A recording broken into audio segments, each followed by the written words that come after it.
उस टाइम तो फूल तो बरसाए थे सर हमारे पे। उसके बाद ये भी कहा गया था कि जो कोरोना में काम कर रहे हैं वो पक्के कर दिए जाएंगे। कोई भी कर्मचारी हमें देख के नहीं गया है, यहाँ से हमारा हाल पूछने नहीं आया है। मनोज सिसोदिया जी के ऑफिस में गए थे हम, वहाँ से हमें कोई रिस्पांस नहीं मिला। एक एप्लीकेशन साइन करके दे दिया, हाँ भाई आपकी बात आगे चल रही है। LG हाउस गए थे, वहाँ भी ऐसे ही हुआ। सचिवालय गए सर, वहाँ भी ऐसा ही हुआ। MD सर देखते हैं और सीधा निकल जाते हैं सर, बात करने को तैयार नहीं होते हैं। हम सर 8 दिनों से रोड पे भागते फिर रहे हैं इधर से उधर सर्दी में। हमारे साथ लेडीजें भी हैं जिनके घर इसी से चलते हैं। मेरा घर खुद इसी से चलता है, मगर सरकार ने उसका कोई जवाब नहीं दिया हमारे को कि ऐसा क्या करना है क्या नहीं करना है। कुछ भी जवाब नहीं मिल रहा है। 3 महीने के लिए तो सर हम 3 महीने की जॉब क्यों करते, क्यों अपनी जान जोखिम में डालते हैं यहाँ। नमस्कार, आप देख रहे हैं खबर टुडे न्यूज और मैं हूं आपके साथ अभिषेक। जैसा कि आप सभी जानते हैं, सन 2020 जब कोरोना 19 जब फैला हुआ था, कोविड-19 की बीमारी फैली हुई थी, लोग अपने घरों से बाहर नहीं निकलते थे, एक दूसरे को छूने से भी घबराते थे। तो उस दौरान कुछ लोग थे जिनको कोरोना वॉरियर्स का टैग दिया गया था और उनको बताया गया था कि ये ही कोरोना वॉरियर्स हैं जो और भी आगे चीजें देखेंगे करेंगे। तो और आज उनको 350 से ज्यादा जो लोग थे उनको नौकरी से बर्खास्त कर दिया गया है। और इसी मुद्दे पर खास बातचीत करने के लिए हमारे साथ कुछ लोग भी मौजूद है, तो आइए उनसे बात करते हैं। सर, आपका नाम? मेरा नाम सौरभ है। तो आपको क्या परेशानी हुई? सर हम सन 2021 में लगा था सर, मैं जॉब में कोविड में लगा था सर। हमसे ये कहा गया था। इसी के साथ हमारे साथ कुछ और भी लोग मौजूद है, आइए उनसे भी बात करते हैं। सर, आपका नाम? सर लक्ष्मण नाम है मेरा। तो आप कहाँ से आते हैं और क्या आपकी परेशानियाँ हैं? सर मैं बुराड़ी दिल्ली 84 से आता हूँ। और सर हमारी परेशानी ये है कि हम 8 दिन से यहाँ बैठे हुए हैं। सुबह 8 बजे आके बैठ जाते हैं कोहरे में, भरे कोहरे में, ठंड लगती है, सब चीज़ होती है सर। और हमें नौकरी से ये कह के निकाल दिया गया कि आप सिर्फ कोविड के लिए भर्ती किए गए थे। और जब हमें भर्ती किया गया था तब ऐसी इस तरह की कोई भी चीज़ नहीं बताई थी कि आप सिर्फ कोविड के लिए भर्ती हो। अगर हम कोविड के लिए भर्ती होते, अगर हमें ये बोला जाता पहले कि आप 3 महीने के लिए हो, तो सर हम 3 महीने की जॉब क्यों करते, क्यों अपनी जान जोखिम में डालते हैं यहाँ के। तो उस समय तो आपके ऊपर फूल भी बरसाए गए, कोरोना वॉरियर का एक टैग दिया गया, उसको लेके कोरोना उस टाइम तो फूल तो बरसाए थे सर हमारे पे। उसके बाद ये भी कहा गया था कि जो कोरोना में काम कर रहे हैं वो पक्के कर दिए जाएंगे, मगर सरकार ने उसका कोई जवाब नहीं दिया हमारे को कि ऐसा क्या करना है क्या नहीं करना है। कुछ भी जवाब नहीं मिल रहा है। मनोज सिसोदिया जी के ऑफिस में गए थे हम, वहाँ से हमें कोई रिस्पांस नहीं मिला। एक एप्लीकेशन साइन करके दे दिया, हाँ भाई आपकी बात आगे चल रही है। LG हाउस गए थे, वहाँ भी ऐसे ही हुआ। सचिवालय गए सर, वहाँ भी ऐसा ही हुआ। हम सर 8 दिनों से रोड पे भागते फिर रहे हैं इधर से उधर सर्दी में। हमारे साथ लेडीजें भी हैं जिनके घर इसी से चलते हैं। मेरा घर खुद इसी से चलता है। मैं घर में अकेला कमाने वाला हूँ सर। मेरे माँ बाप दोनों बीमार रहते हैं सर। मेरे को तो बहुत परेशानी हो रही है सर। मैं कैसे घर का गुजारा करूँगा सर, आफत हो रखी है सर। हॉस्पिटल की तरफ से आपको कोई सुविधा नहीं दी गई? हॉस्पिटल की तरफ से कोई सुविधा नहीं दी गई सर हमें। मतलब यही था कि फंड बोनस जो कटता है, जो एरियल आता है सर, वो आता रहा हमारा। इससे कोई वो नहीं है। हमें कंपनी से कोई गिला शिकवा नहीं है सर। हमारी कंपनी ने जब तक हमारा उनके पास फंड था उन्होंने हमें साथ दिया हमारा। अब वो आगे से उन्होंने ये कह के हटा दिया कि आपको आगे से फंड नहीं आ रहा है, गवर्नमेंट फंड पास नहीं कर रही है, इसलिए हम आपको निकाल रहे हैं सर। जब आप 8 दिन से यहाँ पे बैठे हुए, आपने बताया कि 1 तारीख से आप यहाँ पे सारे बैठे हैं, तो हॉस्पिटल का कोई भी आके कर्मचारी देख के नहीं गया आपको? कोई कर्मचारी सर, कोई भी कर्मचारी हमें देख के नहीं गया है। यहाँ से हमारा हाल पूछने नहीं आया है कि आप लोग क्यों बैठे हो, कैसे बैठे हो और किस लिए बैठे हो। कोई पूछने नहीं आया। अधिकारी MD सर देखते हैं और सीधा निकल जाते हैं सर, बात करने को तैयार नहीं होते हैं।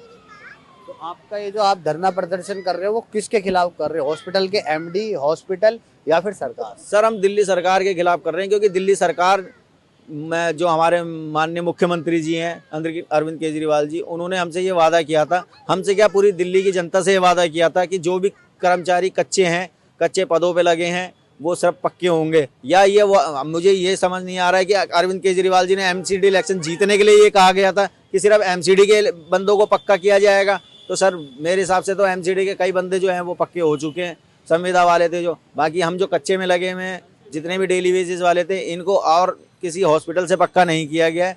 सिर्फ MCD के जो कर्मचारी हैं, सुनने में यह आया है कि सर वो पक्के हुए हैं, बाकी और कोई पक्का नहीं हुआ है।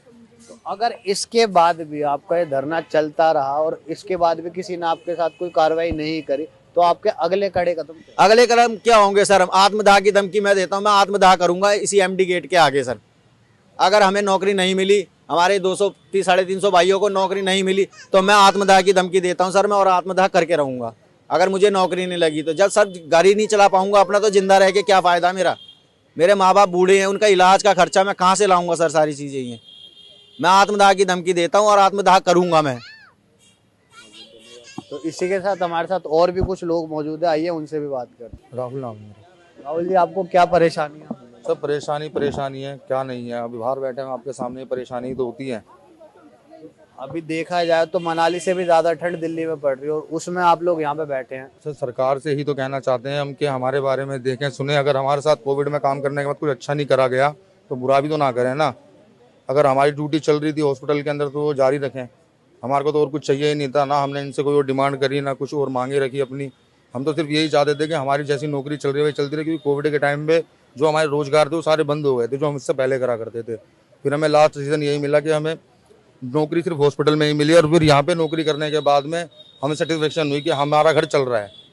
अब इधर नौकरी करते करते हमें 3 साल हो गए हैं। अगर आप लोग कहते हैं जैसे कि हमारे एमडी साहब का कहना है कि हमने 3 महीने के लिए रखा था या 4 महीने 6 महीने के लिए रखा था, उसी टाइम पे वो 4 महीने 6 महीने पूरे हुए तो हमें निकाल देना चाहिए था।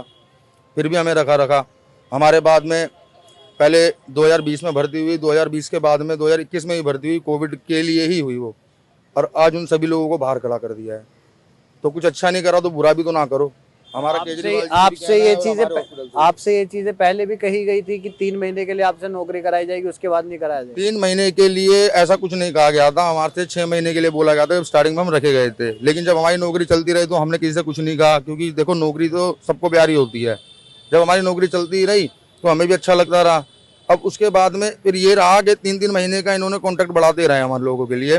और जो और भी सभी हैं, सुनने में यही याद है जो हमसे पुराने वर्कर भी हैं उनका भी 3-3 महीने का ही कॉन्ट्रैक्ट बढ़ता है और ऐसे हमारा ही बढ़ रहा था। लेकिन अब सिर्फ बात यह है कि पुराने लोग जो थे वो काम कर ही रहे हैं, जो हॉस्पिटल में पहले वर्कर थे, लेकिन जो कोविड में लगे थे उन सबको बाहर खड़ा कर दिया इन लोगों ने।